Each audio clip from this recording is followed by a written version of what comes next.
American people, but he had done so because he, like many others at the time, believed that the interests of business and the interests of America were indivisible, especially when faced with the threat of communism. But Bernays was convinced that to explain this rationally to the American people was impossible, because they were not rational.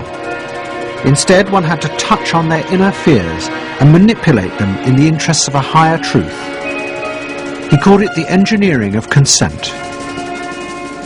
He was doing it for the American way of life, and to which he was devoted. Sincerely devoted. And yet, he felt the people were really pretty stupid. And that's the paradox. If you don't leave it up to the people themselves, but force them to choose what you want them to choose, however subtly, then it's not democracy anymore. It's something else. It's being told what to do. It's that old authoritarian thing.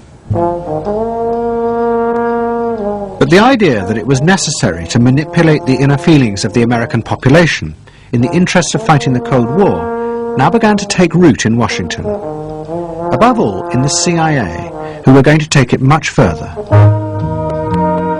They were concerned that the Soviets were experimenting with psychological methods to actually alter the memories and feelings of people, the aim being to produce more controllable citizens.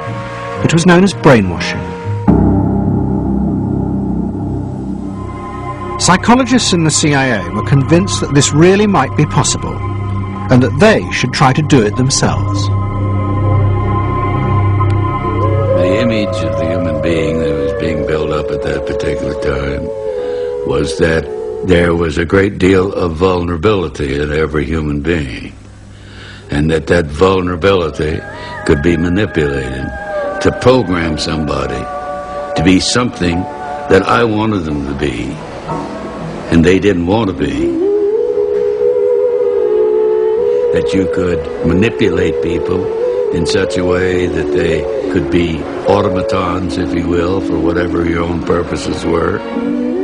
This was the image that people thought was possible. In the late 50s, the CIA poured millions of dollars into the psychology departments of universities across America. They were secretly funding experiments on how to alter and control the inner drives of human beings.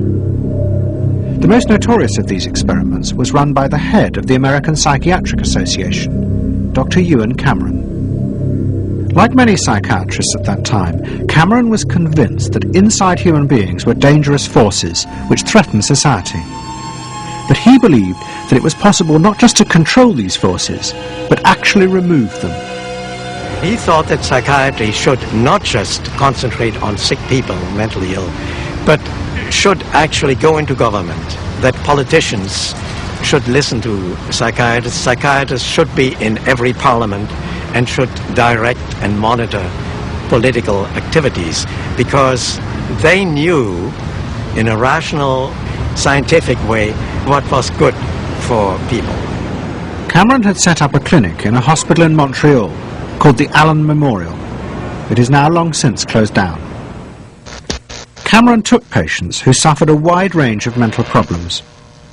His theory was that these resulted from forgotten or repressed memories. But he was impatient with the idea of using psychotherapy to uncover them. Instead, he would simply wipe them. Cameron used drugs, including LSD, and the technique of ECT, electroconvulsive therapy. It was conventionally used at that time to relieve depression. But Cameron was going to use it in a new way, to produce new people.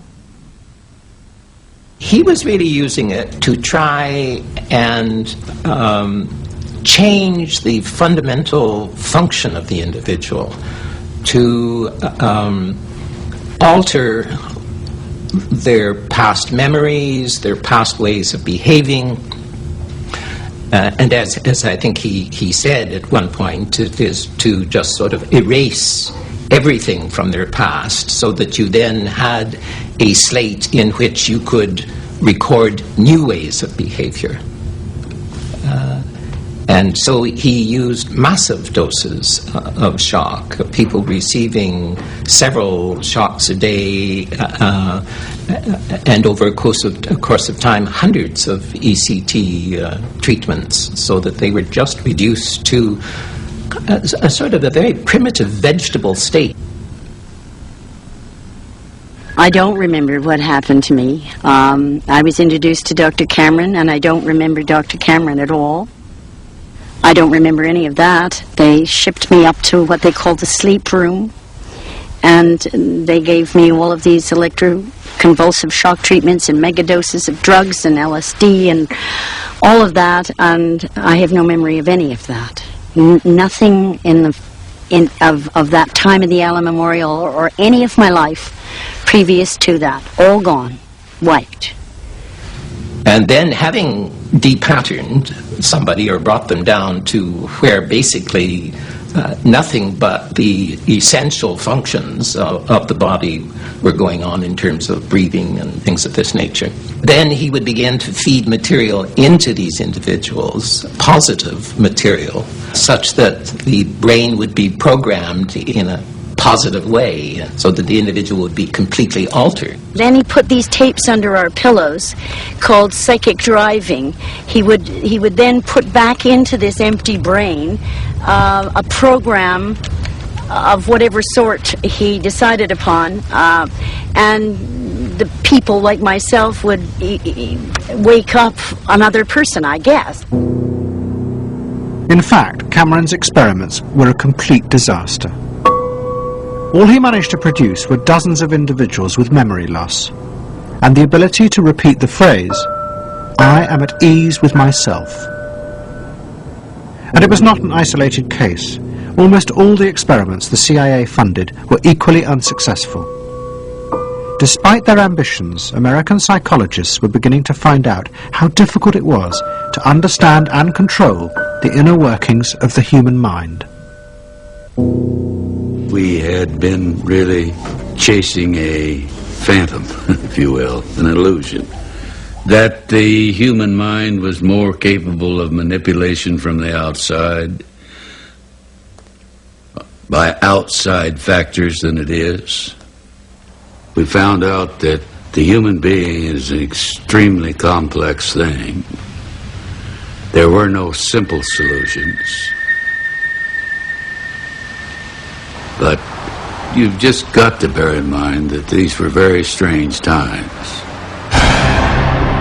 The psychoanalysts had come to power in America because of their theory that they knew how to control the dangerous forces inside human beings. But now the psychoanalysts were about to face a high-profile failure that would lead people to begin questioning the very basis of their ideas. It began in Hollywood. The film industry had become fascinated by psychoanalysis, and Anna Freud was a powerful influence on dozens of analysts in Los Angeles. They treated film stars, directors, and studio bosses. Anna Freud's closest friend was the most sought-after of all, Ralph Greenson. And in 1960, the most famous star in the world turned to Greenson for help. Marilyn Monroe was suffering from despair and had become addicted to alcohol and drugs. Well, when I walked in to dinner, here was Marilyn Monroe. And I'd made a picture with her called All About Eve. This is dinner at Ralph Greenson. Yes.